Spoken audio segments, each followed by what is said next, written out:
Hi, this is Kevin Deal from Upscale Audio, and today we're going to talk about General Electric 5751 tubes from Ram Labs. Man, oh man, it makes me feel young again to be doing this video. So, back in the day, there was a guy named Roger Majeski who was legendary because he had created, in the audio world, in our world, a computerized way to test vacuum tubes and to grade them. And he called that company Ram Labs. And each tube would be tested and then serial numbered and measured, and then he sold them to people. And I would have to say he really did do a good job. You know, he was also famous for a brand of electronics called Music Reference. And some of you old codgers out there remember that brand.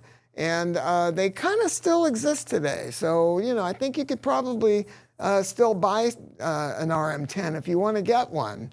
But he made some really, really cool amps. He had some different ways of designing things, running the B plus really super high on tubes. But you know what? Certainly one of the people, there's certain people in this business, Bruce Edgar, Cy the Hi-Fi guy, all these guys from back in the day that I think in the world of tube amplification are somewhat legendary. And in fact, when he was doing this, I was doing tubes too. I was testing tubes, and we did it a little different way. His testing of power tubes was at different plate voltages. I did them at different bias points. So we were doing things to the greatest degree that we could, the best testing that we could, but in slightly different ways. So these tubes here were graded by Roger Majeski, and these are labeled with Ram Labs. These are GE 5751s. If you don't know what that is, a 5751 is not a 12AX7. It can be used in place of a 12AX7 in many circuits, but indeed it has 30% less gain than a 12AX7. GE 12AX7s, GE 5751s are fantastic. And I'm going to tell you why. Because they're quiet, they stay quiet, and they have low hum because they had helically wound filaments. And that is a great thing, and they made some good shit.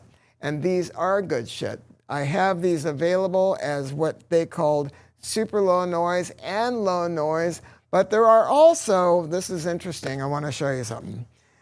These are the ones, this is a box of tubes that did not pass muster. And what does it say on the box? Where does it say that? Sell on for eBay.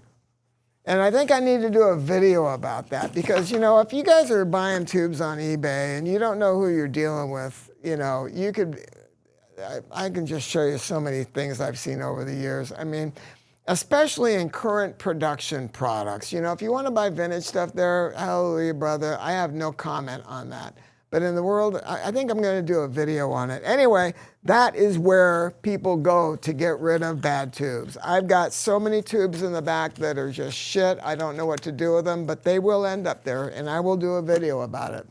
Anyway, getting back to these 5751s, we're going to offer them on our website, but we are doing additional testing, and I'll tell you why. Roger tested them for noise. And I'm not quite sure how he did it. We do it a little bit different. He measured the noise, which means you're taking a static look at noise in one moment, I'm guessing. We don't do that. We do ours by measuring and listening. And why do we listen? Because the tube can be absolutely quiet and then suddenly just spit a little something out. And we want to know about that.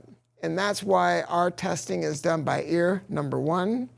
Number two, it's done in a high gain circuit where we are pushing the tube. We're pushing it because a tube, when it's just grounded and it's not amplifying, they'll all be quiet. But when you start to push them, that's when things will fall apart. And that's what we do. When we tell you we test a tube for low noise, it's going to be in low noise. That's the story here. I hope you love these. If you have a need for them, and look for other goodies coming up. Thanks.